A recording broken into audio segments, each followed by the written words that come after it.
to the topic of stoichiometry, okay? And stoichiometry is a Greek term meaning the measurement of atoms, okay? No problem. All right. So in stoichiometry, there's a lot of different small topics that come together to give you, a wide arrangement of calculations that you can do. Now, at Regents level, we typically do, simple calculations, and learning, a couple of them. But when you advance, for example, when you go to college and you take science courses, you take chemistry, you'll see those same simple concepts that you learned. You'll be putting them together like Legos to make and solve, incredible problems. Okay, but what the main thing is understanding the simple concepts. Okay, in order to build your foundation, so you can, get your nice house and, solve your problems that are more complex. All right, no problem. So in stoichiometry, you're going to hear terms like the mole, Avogadro's number, GFM, and a lot of other terms. You're going to hear volume of gas at STP, 22.4 liters, and so on. But today, what we want to focus on, this guy right here. We want to focus on calculating the GFM.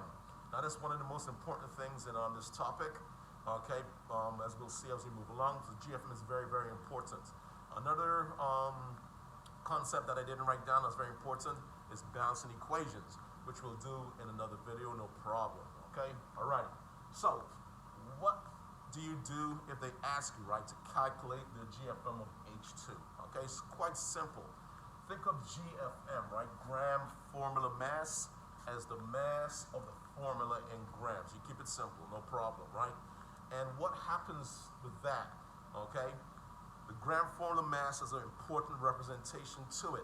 Anytime you get the GFM of any substance, it is equivalent to 1 mole. So they go hand in hand. 1 mole is the GFM of any substance. The GFM of any substance is 1 mole of that substance. Okay, the mole's pretty dynamic, which we'll learn later on. Okay, but the GFM is always 1 mole of substance. Okay, no problem. So, the mass of the formula in grams. Now, guys, you need your reference table, right?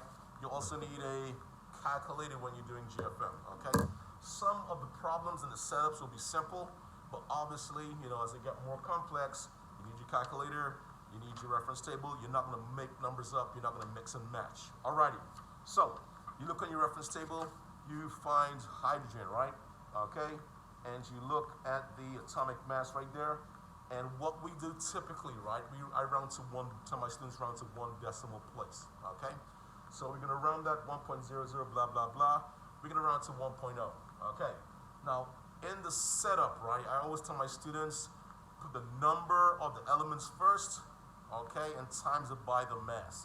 So simply, right, so you guys can see, it'll be, we have 2 hydrogens, right?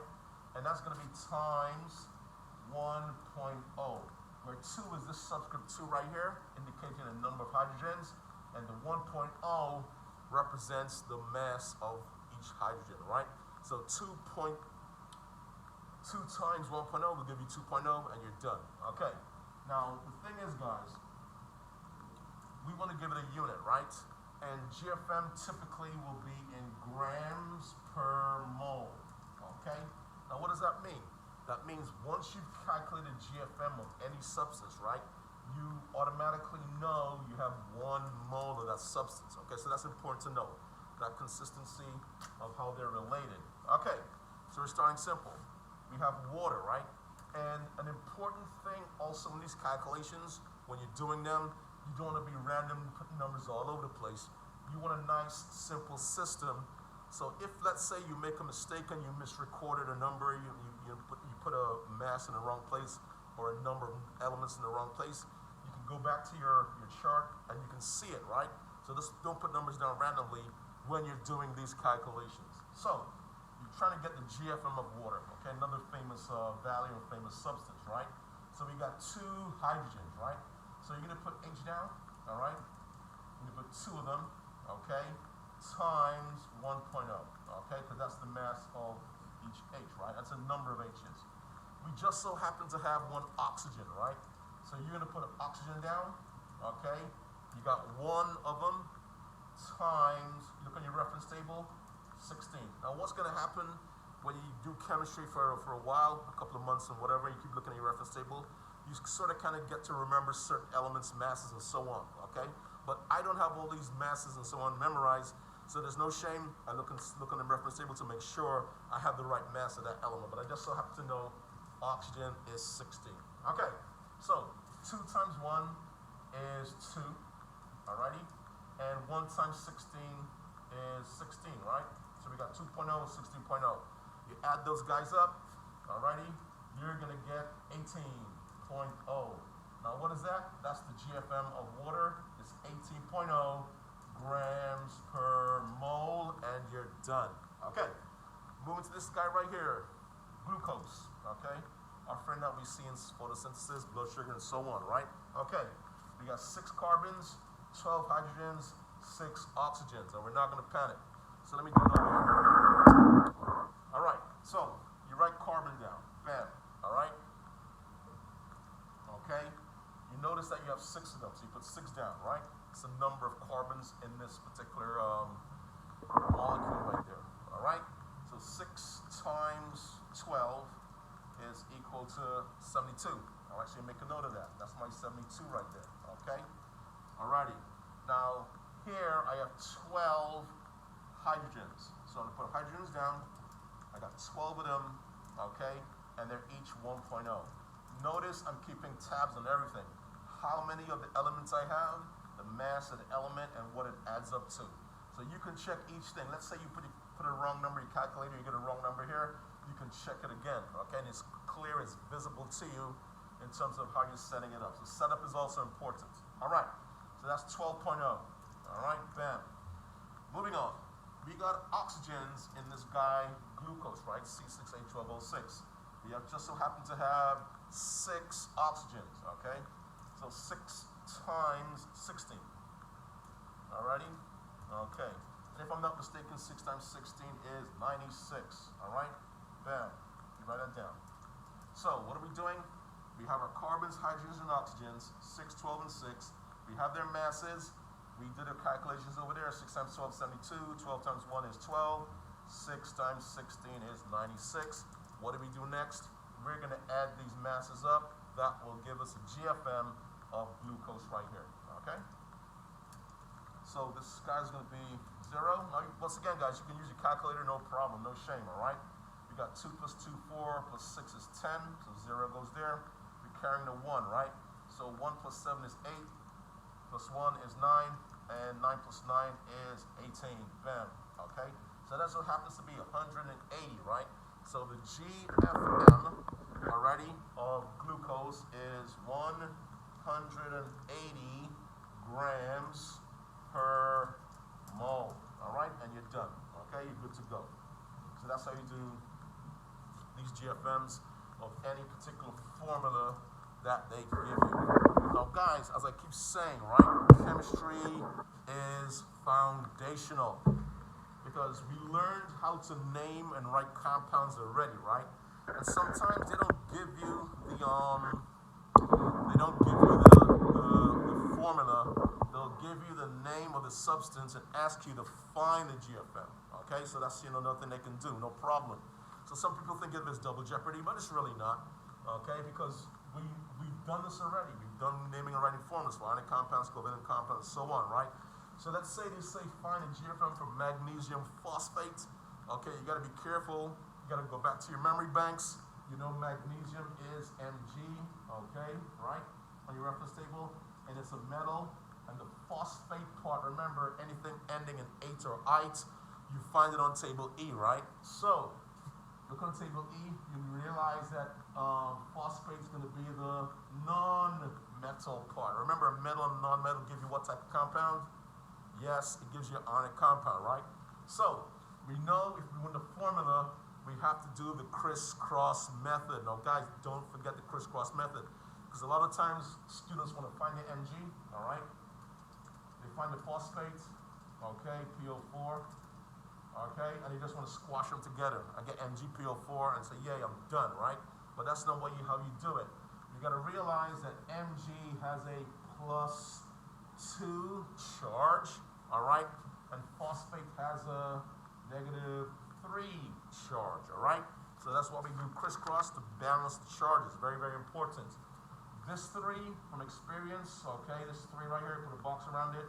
This 3 goes to the subscript of Mg, and this 2, putting a box around it, goes to the subscript of the PO4 polyatomic ion. So you're gonna get, guys, okay, I got a space situation here. You're gonna get Mg3PO4.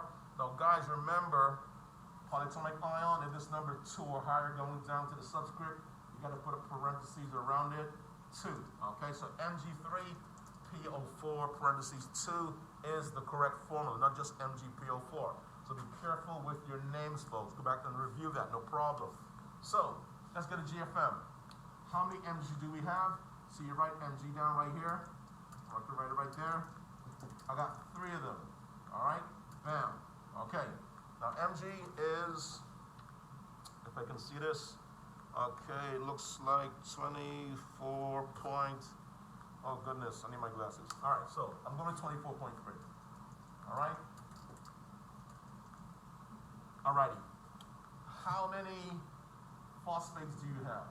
Okay, so for P, phosphorus, all right, you got 2 of them, and phosphorus just so happens to be, okay, approximately 31. Okay, I'm rounding up a little. Bam, 31. And how many oxygens do you have? You have 2 times 4, 8 oxygens, okay? So we have to be careful, folks, all right? When you have parentheses and you have a subscript outside, the number outside, the subscript outside distributes everything inside, okay? So you got 2 times 4 for oxygen and 2 times 1 for the phosphorus. And that's just 1 phosphorus, you got 2 of them. Okay, so I'm gonna borrow my calculator for a second, all right?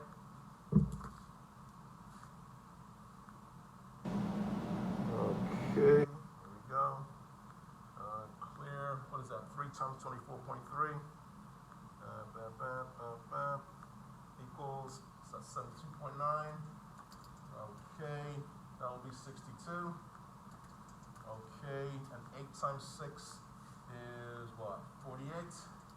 8 times 1 is 8, and 4 should be 128. Try it again, 8 times 6 is 48. 8 times 1 is 8, 128. Okay, I think I'm right. So, we're gonna add these guys up. So this will be what? 9 going there. Okay, 8 plus 2 is 10, that's 12. Put your 2 there, you carry your 1, that's 3. 3 and 6 is 9, 9 and 7 is 16. Carry the 1, 262.9, okay, if I'm not mistaken.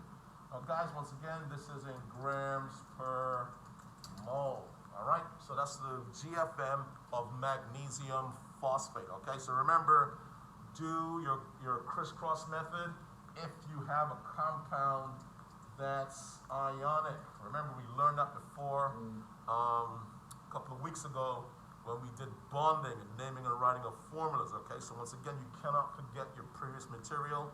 Review, review, review. Okay, last one. You can be asked to find a GFM of something like dinitrogen pentoxide, okay? And once again, naming is important, right? Naming and writing is important. This right here, we know from experience, right? Nitrogen is a non-metal, okay? Oxide, oxygen, just so happens to be another famous non-metal. So non-metals together gives us a covalent or molecular compound, right? Now, the rules for this dinitrogen pentoxide, okay, with the Greek prefixes, is, kind of simple, right? It's telling us we have 2 nitrogens, all right? So simply gonna go N2, and oxygens, how many? We got 5 of them. Pent, prefix pent means 5, O5. Bam, and that's the formula, N2O5. So how do you get a GFM of this guy? As we did before, we have nitrogens, we got 2 of them, okay? Now nitrogen just so happens to be around 14.0 in terms of its mass, okay? So that should give us what, 28? Alrighty.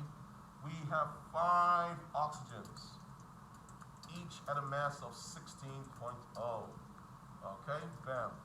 So So 5 times 6 is 30, 5 times 1 is 5 plus carry 3. So that should be what? That should be 80, right? 80, bam. You put your setup right there. 0, 8, 108. So the GFM of N2O5 is 108 grams per mole, and you're done. Okay, guys? So this is GFM. Now, why are we stressing GFM? Because it's important, because it's a foundation for something else. Because you can be asked now, later, right, to do something called mole calculations, where you're changing moles to mass and mass to moles.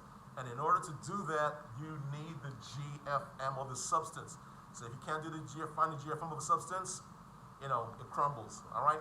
Just always, guys, hard work plus sacrifice equals success.